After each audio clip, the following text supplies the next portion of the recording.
Bonjour à tous, c'est Vince, deuxième partie du troisième chapitre de cette série dédiée à la découverte du studio et du logiciel de simulation Satellite 3D.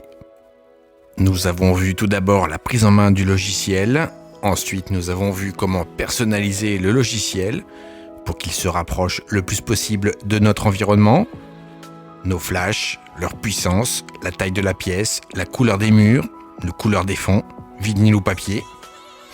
Et ensuite, dans le volet suivant, nous avons vu les différents types de modifieurs et comment cela affectait la qualité de la lumière et, par voie de conséquence, le contraste sur un visage ou encore la dureté ou la douceur des ombres sur celui-ci. Aujourd'hui, dans ce volet, nous allons explorer ce que je vous conseille de tester si vous débutez, le High-Key. Alors j'attends tout de suite la question. Ah bah oui, en fait, pourquoi le High-Key et pas le Low-Key ou encore autre chose C'est bizarre ça, non? Eh bien, je m'attendais à cette question. En fait, c'est assez simple. Le High-Key, contrairement au Low-Key, pardonne un très grand nombre d'erreurs. Si je résume grossièrement, plus on arrose de lumière, et mieux ça marche. Alors le High-Key est devenu un style particulier de photo, qui est globalement surexposé et propose des tonalités diaphanes. Son origine vient essentiellement de l'éclairage High-Key, utilisé au cinéma et à la télévision, qui propose un éclairage globalement très homogène et qui va exclure totalement les zones très sombres et noires de l'image. L'explication de ce standard d'éclairage vient du tube cathodique des années 50-60 qui gérait très mal les zones sombres et noires. Si vous vous rappelez l'époque des téléviseurs à tube cathodique... Ah oui, mais attends, j'ai un doute, c'était avant ou après les dinosaures? Dis donc la petite voix, tu veux que je sorte le scotch à nouveau Oh là? là là, c'est bon, c'était une blague quoi. Donc je disais, sur les téléviseurs à tube cathodique, même les plus récents, les scènes de films dans la pénombre, surtout dans les films hollywoodiens, étaient souvent très difficiles à suivre, surtout en pleine journée. Donc pour compenser cette limitation technique, deux standards ont été développés. Le fameux plan d'éclairage 3 points, qui était le standard à la télévision, et par extension le fameux plan d'éclairage High-Key. Donc la Key Light, la lumière principale, et la Fill Light, la lampe de remplissage, devaient avoir toutes les deux une forte puissance. D'où certainement le terme High-Key, High Power Key Light.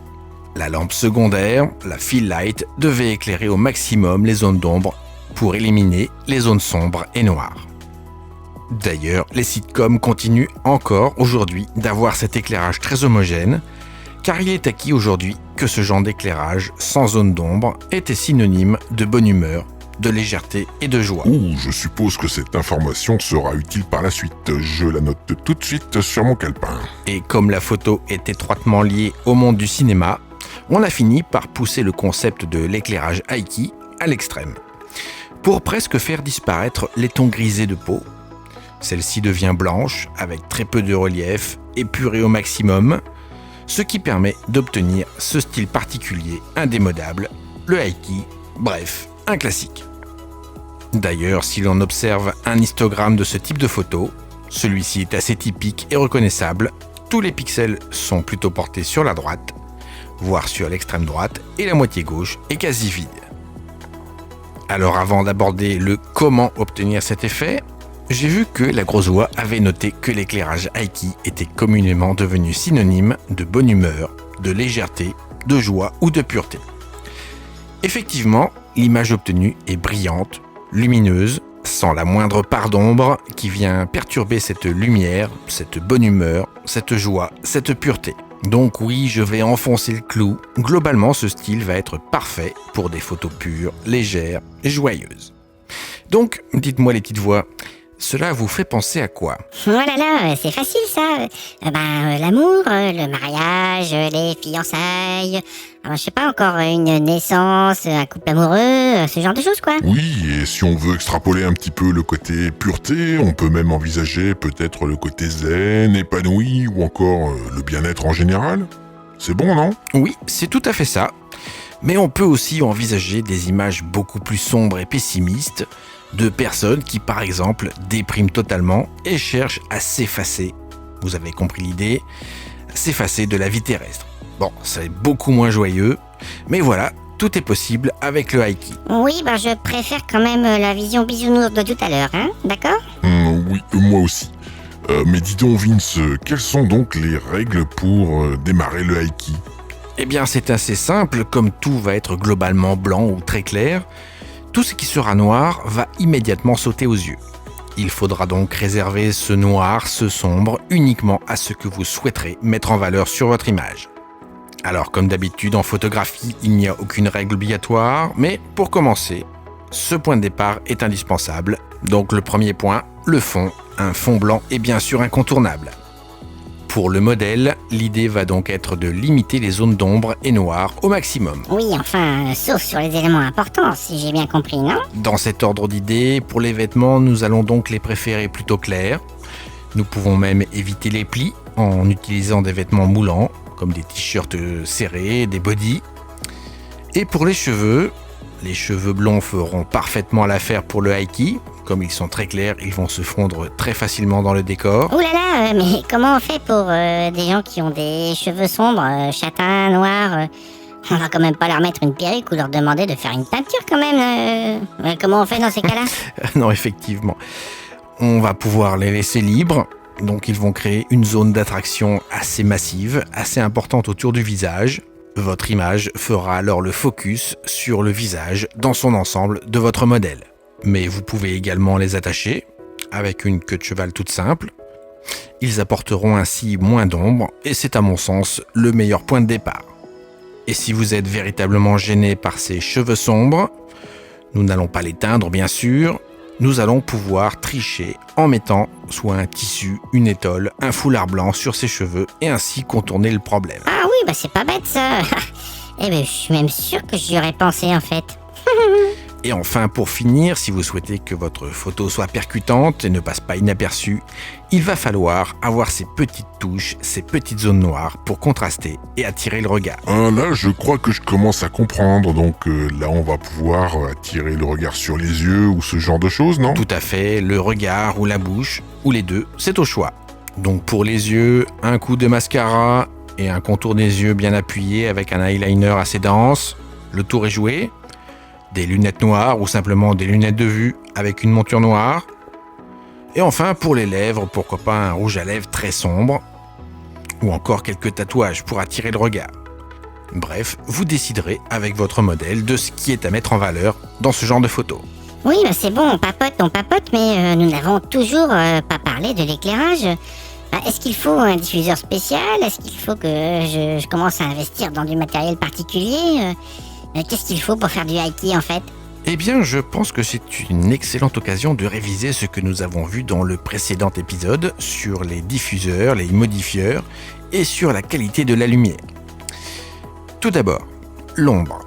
À votre avis, pour le Aiki, va-t-on la choisir plutôt douce ou plutôt dure? Ouh là là, je sais, moi. C'est facile, on ne veut pas d'ombre, donc on veut quelque chose de plutôt doux. C'est mieux, non? Oui, donc des ombres douces, il va donc nous falloir une source lumineuse plutôt large. Donc nous allons nous orienter plutôt sur des softbox ou même des parapluies, non? Oui, tout à fait, c'est bien cela. Et même si vous utilisez un bol botté qui va être à la fois doux et dur, vous pourrez facilement estomper les ombres avec une seconde lampe ou un réflecteur pour atténuer celle-ci. Donc deuxième question, à votre avis, a-t-on besoin d'un rendu contrasté? Non, pas spécialement, je pense. Un rendu doux est préférable. Donc si nous avons le choix, nous allons préférer des matériaux plutôt blancs à des matériaux argentés, je pense. Donc si nous avons des parapluies, mieux vaudra des parapluies blancs que des parapluies argentés.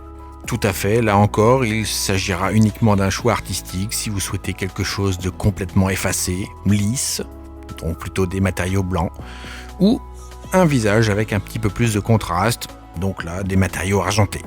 Si vous démarrez, prenez uniquement le matériel que vous avez sous la main. Oui, bah ça, j'aurais pu le dire. Je le savais, moi. Mais je n'en doute pas, la petite voix. Tiens, dis-moi, a-t-on besoin d'une lumière à fort contraste ou plutôt une lumière plutôt enveloppante? Oh, c'est trop facile. Bah bien sûr qu'on va prendre plutôt une lumière enveloppante. On va éviter les grilles d'abeilles qui vont renforcer les ombres, les contrastes, et on va plutôt placer des sources lumineuses larges, donc plutôt proches du modèle, pour bien envelopper le modèle et limiter les ombres. Oh, ça, c'est super facile. Je vois que vous avez tout compris, c'est parfait. Donc j'en ai parlé tout à l'heure, le gros avantage du Aiki est qu'il va pardonner un grand nombre d'erreurs. C'est parfait pour débuter. Et ce n'est pas grave si on arrose très largement de la lumière partout, car le but est finalement d'éviter un maximum d'ombre. Alors enfin, dernière question, pour un budget ultra limité, quel diffuseur choisiriez-vous ? Oh bah là, sans hésiter, des parapluies blancs. Oui, ou alors des softbox, c'est bien aussi, non? Oui, c'est exact, mais j'avais quand même dit un budget très limité. Donc pour quelques euros, nous avons un parapluie de 80 cm. Cela reste bien sûr le choix idéal pour démarrer. Mais comme tu l'as dit, effectivement, les softbox, qu'elles soient rectangulaires, octagonales, paraboliques, stripbox, bref, toutes ces box font l'affaire. Oui, je voudrais pas paraître grossier, mais ça serait pas l'heure de commencer les setups parce que j'ai envie d'aller jouer dans le studio, moi. Du calme, on y arrive. Donc je plonge maintenant dans le logiciel Setlight. Nous allons démarrer par un setup ultra basique, une seule lampe, un parapluie. Donc le setup le plus économique possible. Nous allons coller notre modèle au fond. Nous allons chercher à nous approcher au maximum de notre modèle. Nous allons placer la lampe légèrement sur plomb. Ah bah oui, je comprends, je crois qu'il faut quand même laisser de la place pour prendre la photo.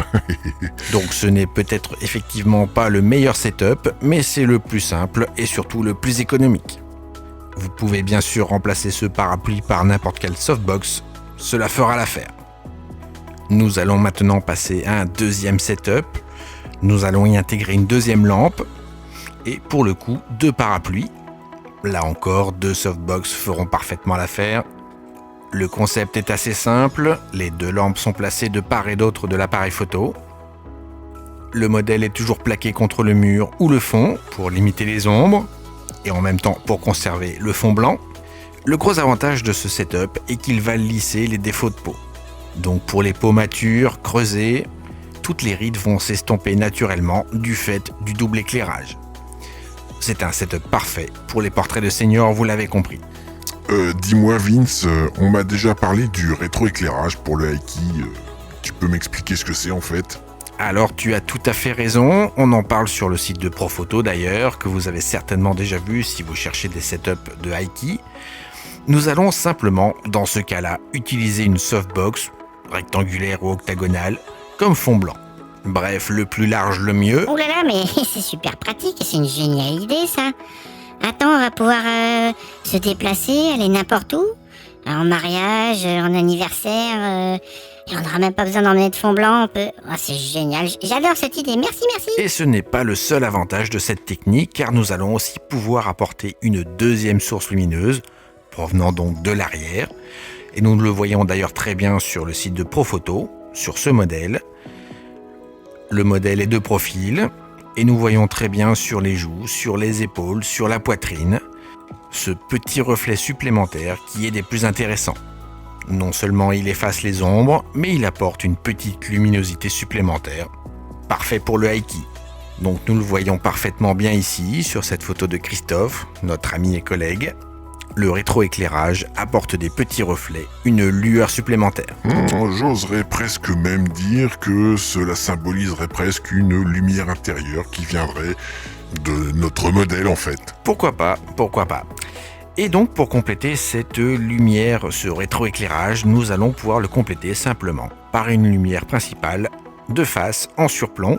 Donc comme on le souhaite, un parapluie, une softbox, un bol botté. Et on estompe simplement les ombres, soit avec un réflecteur, soit avec une deuxième lampe. Et bam, le tour est joué. Donc dans l'exemple que je vous propose ici, nous avons un parapluie argenté en lumière principale, en surplomb, et nous allons la déboucher avec une petite softbox. Donc gardez en mémoire ce setup particulier, clamshell ou Pac-Man, nous en reparlerons dans l'épisode sur les photos fashion. Là encore, il est bien sûr possible de faire varier les diffuseurs. Prenez ce que vous avez sous la main. Parapluie, bol botté, softbox. À vous d'expérimenter. Et enfin, pour conclure cet épisode sur le Aiki, je vous livre un tableau, un moodboard sur Pinterest. Si vous ne connaissez pas, cette plateforme permet d'épingler sur un même tableau toute une série d'images. Et vous avez ainsi à disposition une galerie variée, Donc le premier objectif est de vous fournir une palette assez large de photos existantes, pourquoi pas des photos à reproduire, mais c'est aussi un moyen intéressant de préparer votre shooting avec votre modèle. Vous saurez ainsi ce qu'il faut préparer en matériel complémentaire, tulle blanc, voile, écharpe, étole, foulard, lunettes, maquillage, etc. Et pourquoi pas y piocher également des poses et des cadrages. Donc sur ce tableau, vous retrouverez des photos avec le foulard, des voiles, des tulles blancs, des bonnets de fourrure blanche, des maquillages intenses, soit sur les yeux, soit sur les lèvres, du noir, du blanc, mais aussi de la couleur, plus ou moins saturée. Et cela, je l'espère, vous donnera des pistes de recherche pour votre shooting. Ah bah tiens, c'est nouveau ça, t'avais jamais parlé de Pinterest avant, non, je me trompe? Oui, je trouve effectivement que ce vecteur de partage est globalement intéressant. Et une dernière question, Vince. Pour le post-traitement, il y a un truc particulier à faire?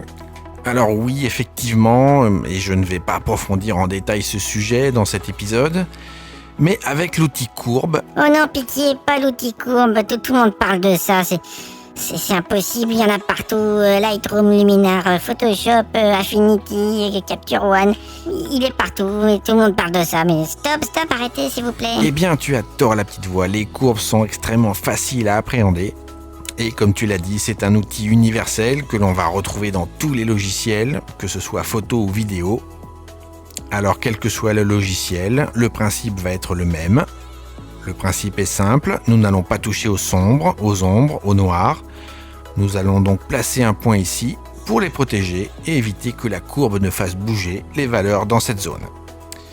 Et nous allons donc pouvoir éclaircir les hautes lumières en boostant avec un autre point la courbe de ce côté. Donc de ce côté j'éclaire, de ce côté j'obscurcis, j'assombris. Je vais donc chercher à monter l'exposition, à monter les hautes lumières sans toutefois cramer l'image. Et, comme vous le voyez, ma courbe reste inchangée dans les noirs et dans les sombres. Ces derniers sont protégés.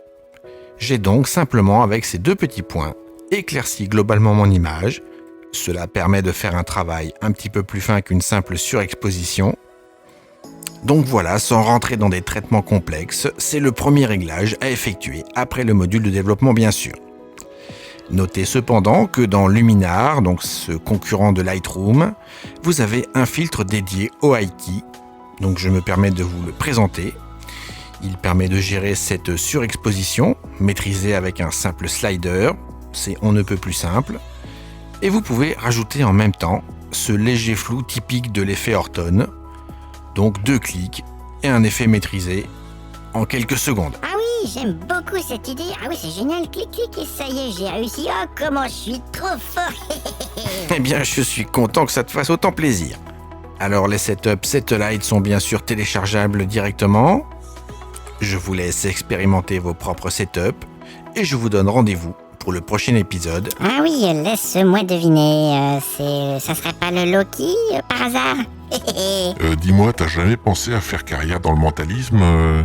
Là, tu feras un carton, hein, parce que, en fait, tu sais que le plan est affiché en début de chaque vidéo, là, depuis le début. Mais qu'est-ce que je vais faire de vous deux? Vous êtes vraiment insupportables. Hein.